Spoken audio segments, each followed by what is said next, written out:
Hi everyone, welcome to another episode of the Go with Ego podcast. I have a very special guest from Canada, Ayomide Akande. Ayomide, welcome to the Go with Ego podcast. How are you doing today? I'm doing very okay, thank you. And I am happy to be here. Absolutely, I'm excited that we could get you, to come on the show and to tell your story and let the world get to know you.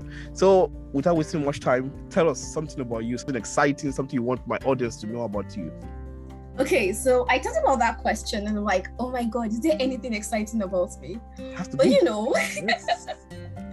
I think I'm a fun person if I do say so myself. Okay. I like to meet people. My name is Ayomide, which literally means my joy has arrived. And I pride myself in bringing joy everywhere I go. And so, yes, I love, meeting people, just getting to know them and getting to know what's in their head.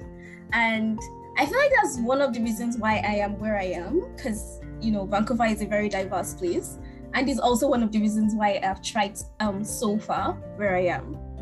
I think it's a good virtue to be open to make friends and meet people and be open-minded as well too. It helps to open the closed doors that people couldn't get to open, and you see things working out for you. So it's good to have you and good to get to know you.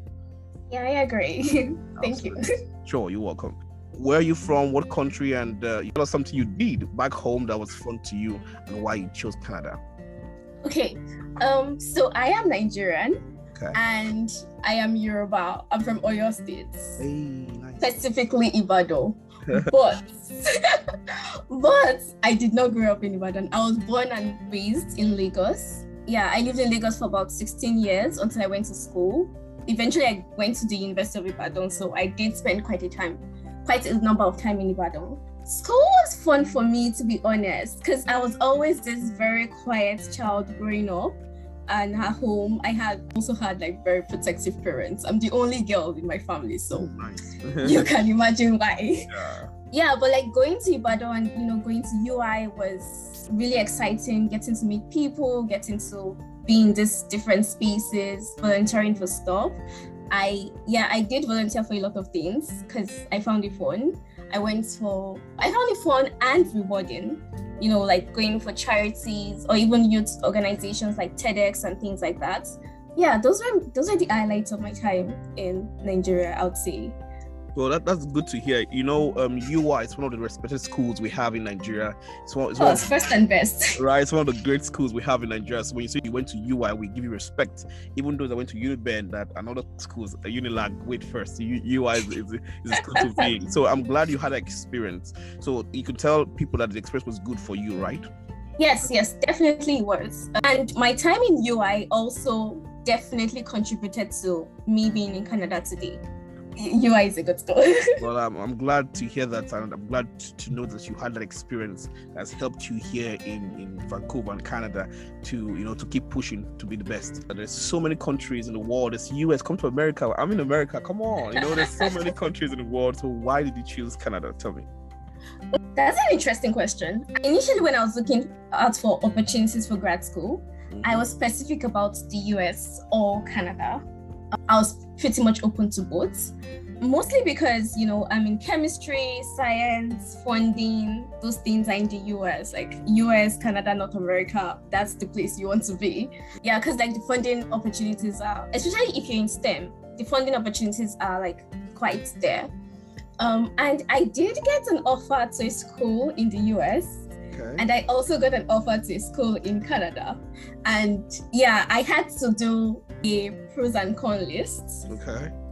First of all, I'm at University of British Columbia. That's already, it's already okay, yes. One of the Ivy Leagues of Canada. What are you even thinking about? However, there are other things I did take into consideration, right? The research, because I'm doing environmental chemistry, and Vancouver and British Columbia is a really good place to study that because they're very environmental conscious. There's also the case of my supervisor. When I compared my, interview with the supervisor in the school in the US and the supervisor in the school in Canada, I felt my supervisor in Canada seemed to be a better fit than the one in the US. And I feel like these are the things that are not talked about enough for people wanting to go into grad school. It is, oh my God, it is so not just about the school. There is so much more to actually take into consideration. No, I agree. There has to be a synergy. What people look at for most is which school can give me a GA or a TA position and pay for my tuition. That's important, especially when you don't have someone backing you. But again, what is your goal in doing the course you want to do? What's the end goal for you? Do you want to just go there and, okay, I'm in America, I'm in Canada now, that's all I want to do? Or is there a track record for you that you want to focus on and be the best of you? So it's up to you to decide. But like Ayomide said, having that synergy with your professors in the departments you want to be in is important, especially for future sake, for recommendation's sake. When Exactly. you need a job and you need someone to write something for you, they're the people that they will go to. And of course, you would want your professor to give you good recommendations when the time comes. So yeah, and trust me, these things are really important. Like, they are really, really important. I cannot count the number of times that my supervisor has stood up for me, and I'm just in my first year. Right. But I've gotten to her like last minute, like, Nadine, I need a recommendation letter for this thing, and it's the deadline is like in 2 days, and she's like, sure, I can do that for you. Yeah, you want to be able to have that kind of relationship. Yesterday, I was a guest on my friend's podcast. It was weird for me to be on the other side answering the questions, but I said something. I said, for you to study abroad and make it, you have to be able to tell your story. And you have to be able to ask for help when you need the help, because trust me, we need the help. You've lived the experience already. A closed mouth is a closed blessing. The things you will get asking questions, you won't get them when your mouth is closed. So I like the idea of you going to professor, being close to them, asking them for help, because it's very, very important. They know the people that can get you there. So why not? Yeah, definitely. And one thing I learned really quick here is that you need to ask questions. You never know until you ask questions. True. There are like so many opportunities out there, but you need the right information. Like, you need to be in the right places to get the right information and be able to utilize them. And that's the reason why I started this podcast in the first place, so people back home can hear and see testimonies firsthand, people that are living the experience. They can look up to and reach out to and say, hey, I listen to you on I Go to Go's podcast. I need help. How do I go about it? Please don't bump Ayomide's inbox or social media handle, which she will give us before she leaves today. But please reach out to her if you need help. I know she'll be willing to answer you. Yeah, definitely. Yeah, you talked about your school, British Columbia, right? It's one of the top Ivy schools in Canada, So do you have scholarships there, or how does it work for you in terms of tuition and the things you have? Okay, that's also a really good question. I am a PhD student. I should say that first. And yes. yes. Awesome. Yes. Awesome. Congratulations first. So yeah. Thank you very much.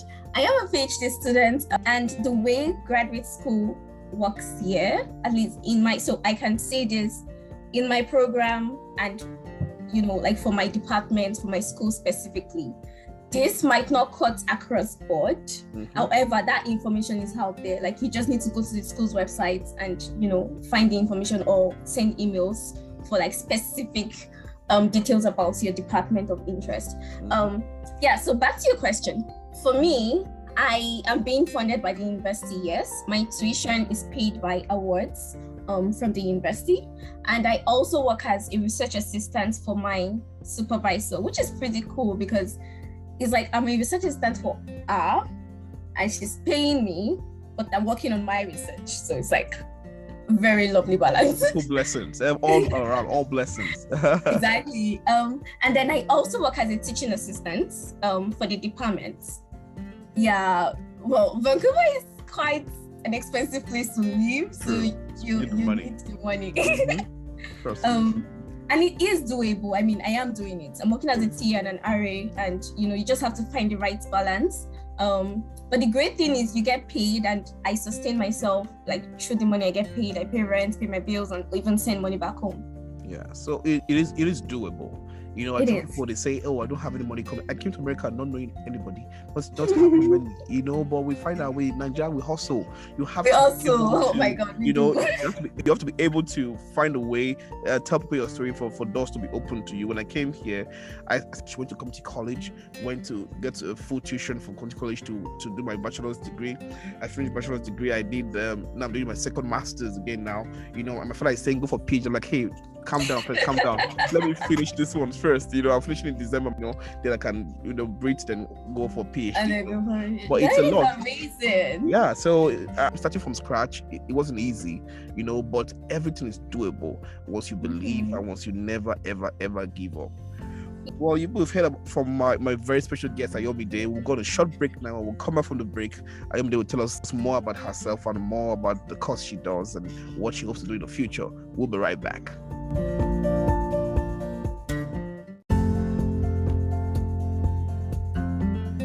Hi, everybody. Welcome back from the short break. I still have my friend Ayomide Akande right here with me. Thank you still for coming on the podcast again. You're welcome. Thank you for having me. Absolutely. It's a pleasure having you. Remind us what the course is again, please. Okay. Environmental chemistry at the University of British Columbia, Vancouver, because there are like two campuses. There's one in Vancouver and Okanagan. And yes, so chemistry, STEM. Yep. But I specifically look at, you know, chemicals in indoor environments. So in places like our offices and buildings and home, what does the air look like in there? And what kind of chemicals are we releasing into the atmosphere indoors specifically? And how does that affect or change, you know, the quality of air that we have indoors, which is pretty much a big deal, especially with COVID, you know, remote working and things like that. We spend so much more time inside and we should know what we are breathing in. I agree. So what are some experiences you've had in British Columbia that has shaped your personality today? So I would say that I've had quite a lot, but highlighting a few would be the people. Okay. So I am in Vancouver, like British Columbia, specifically Vancouver. Vancouver is a very diverse place. And what that means is you get to meet a lot of people from a lot of different places. And, you know, it really challenges how you think, because you see these people that have had different backgrounds from you, different upbringing, and they just have different perspectives to life than you do. And they're not wrong, they're just different. True. That's like really interesting for me, because it has helped me now. Like every time I come to a conversation, I'm keeping an open mind. Like I'm conscious of the fact that we don't all think the same. And yes, this is what I think, but I'm very much interested in what the next person thinks, and also in like what is behind that thought. Like how did they come to that thought? Just like the thought pattern and stuff. One other thing I would say that being here has helped me do is also expand and broaden my expectations. Nice. I had big dreams in Nigeria, but it seemed like there was a cap to the dream. It's like the dream big up to this point. I know. However, being here has taught me, oh my God, the possibilities are literally endless. There's like so much more you can do. Like, you know that thing when they say if you can think it, you can be it. Oh yeah. Yeah, I've seen that. Like that statement has become real to me in recent times. I agree. You know, even when I was back home in Nigeria, trust me, I was so tired. I was frustrated. I was working in one company per month. I'm like, you know what? I'm done. I have to go to the abroad. I've always loved America. Trust me. When I was small, I told my sisters growing up, I would go to America. I wanted like, don't worry, I cannot afford it. I'm like, don't worry, you see, I will go.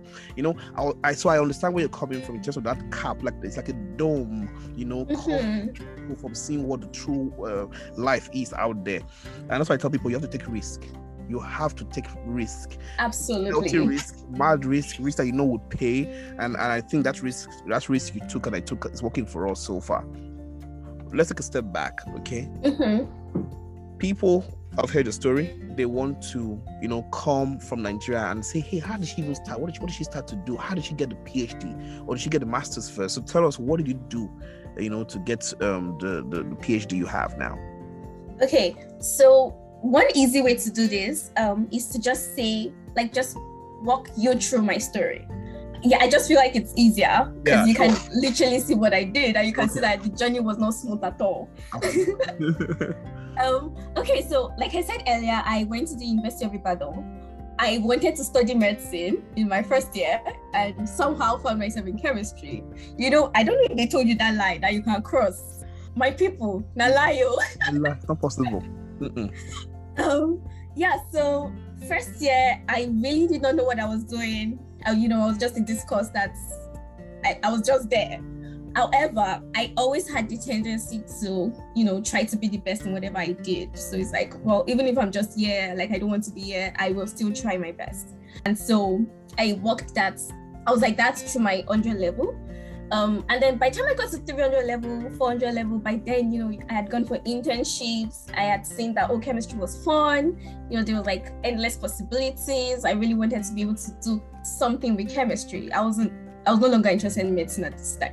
And my friends in medicine seemed frustrated. I'm like, I don't want your life, you guys.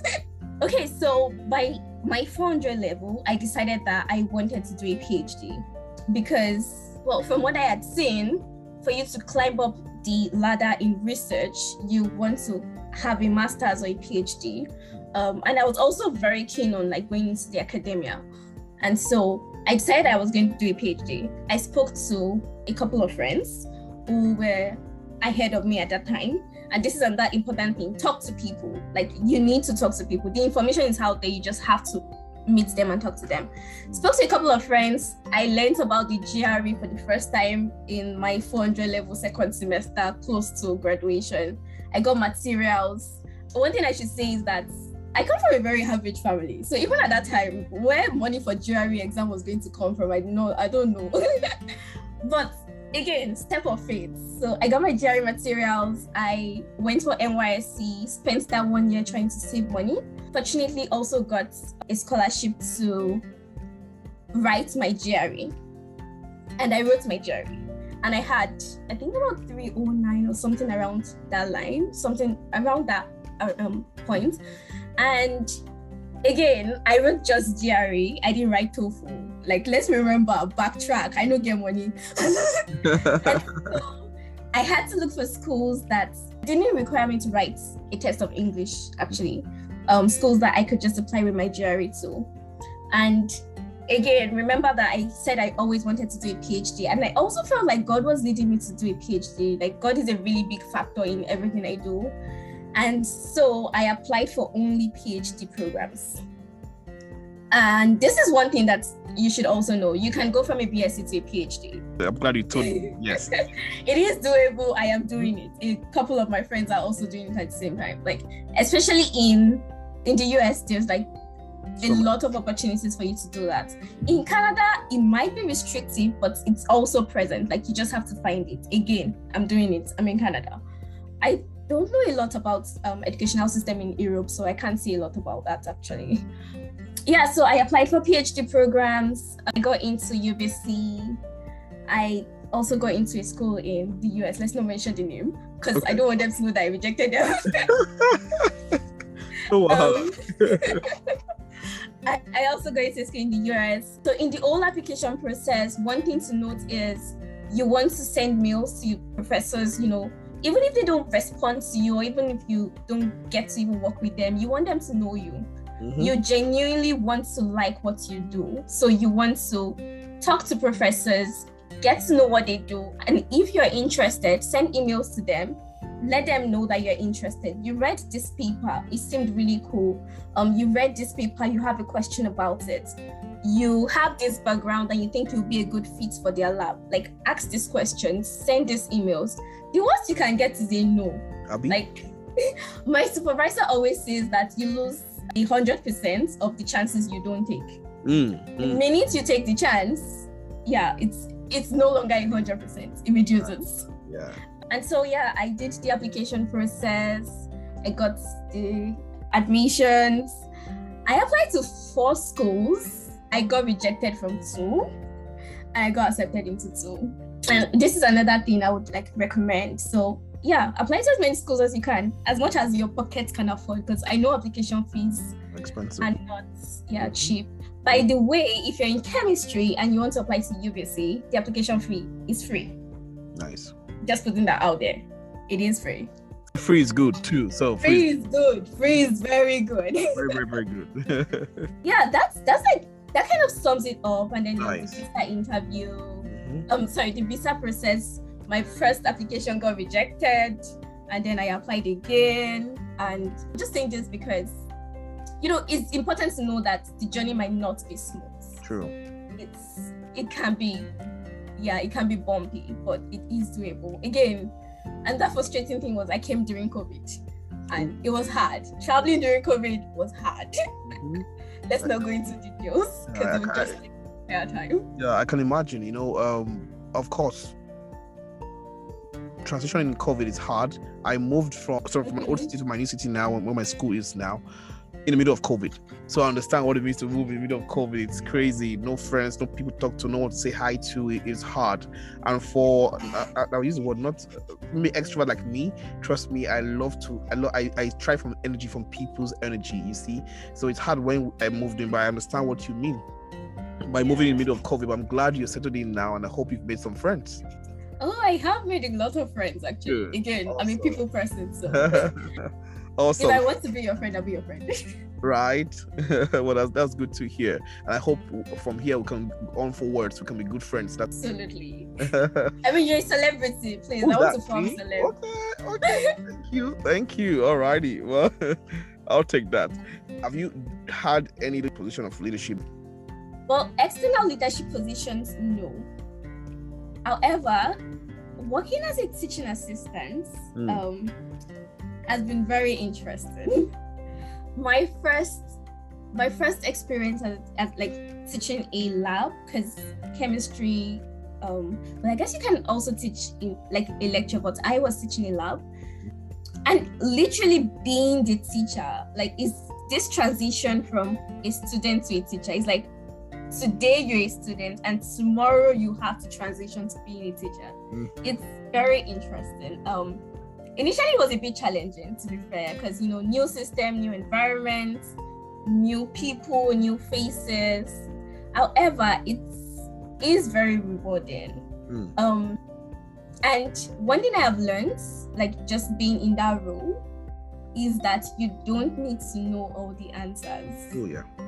And like that is something that I've taken into like every area of my life now, even though I learned it like while teaching. It's okay not to know the answers.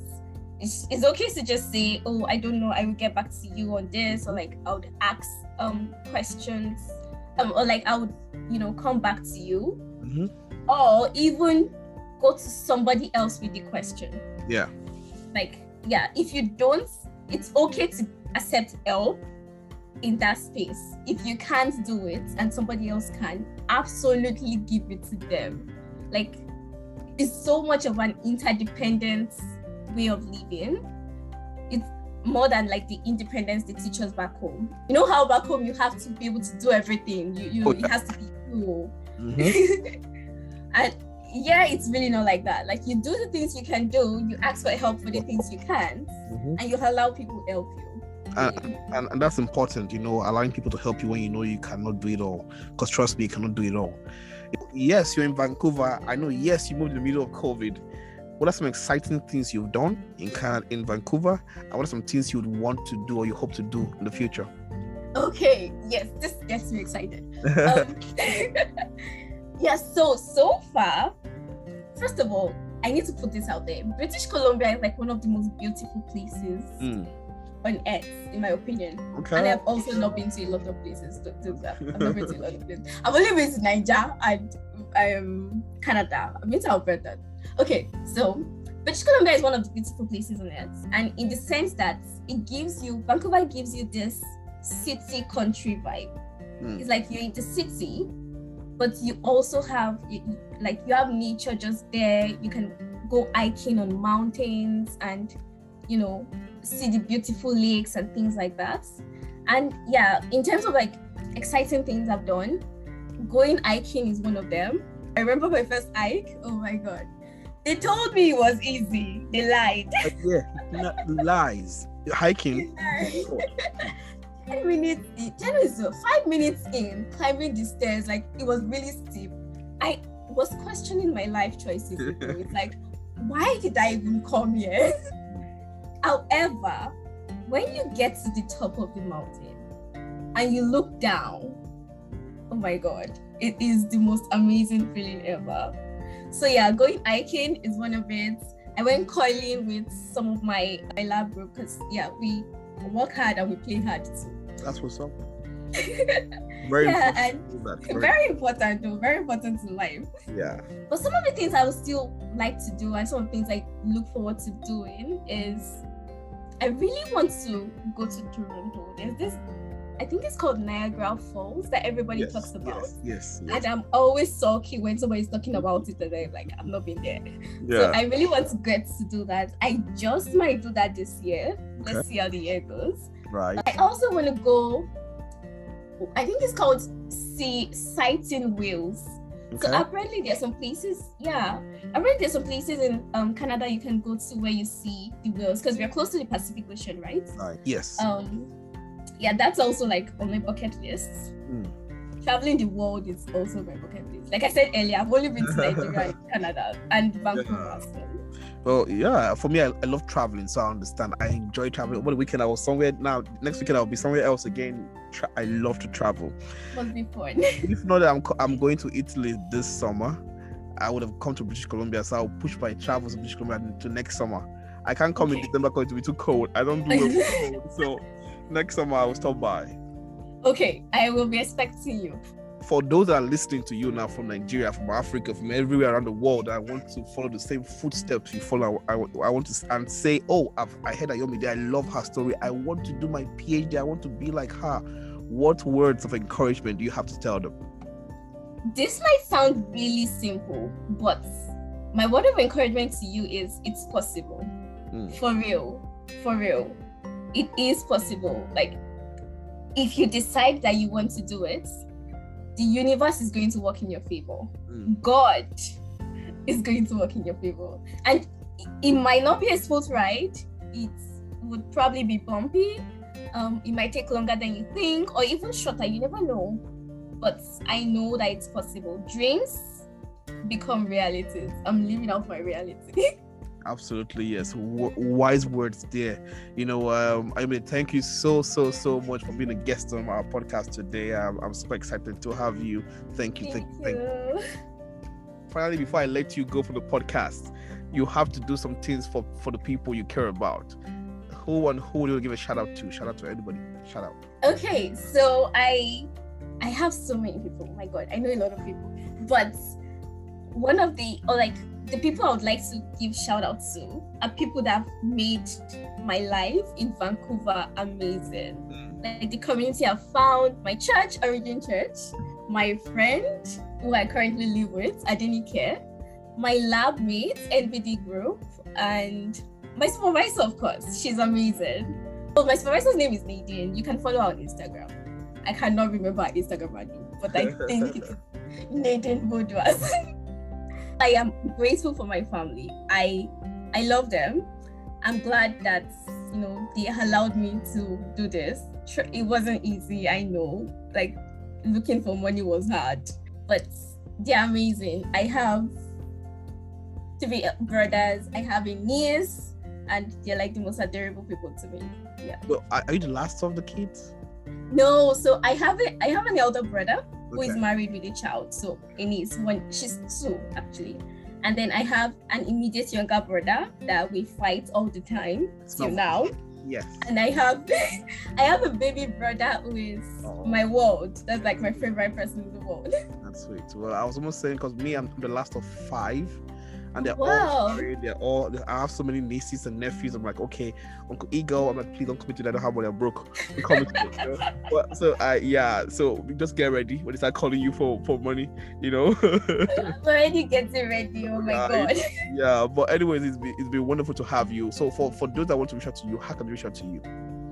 Okay, so I am on Twitter at Ayomide Akande, AYOMIAKANDE. And also on Instagram with the same name, or you can even just search out my name, Ayomide Akande.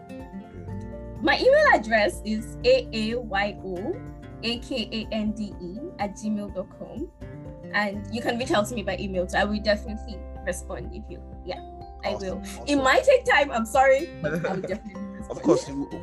PhD, come on, you'll be busy. Oh, please. All the things you have in your hand, I'm your number one fan now. So proud of you. And I know that the sky is the starting point for you. Thank you once more for being on the podcast. I appreciate your time. Thank you so much for having me. This was so much fun. Awesome. So everybody, you've heard my friend Ayomide. Please do well to share this podcast with your friends. Do well to follow us on all social media. Do well to follow her on social media as well too. I come your way again. I'm your host, Eagle Kelly Kapite. Have a beautiful time. Thank you.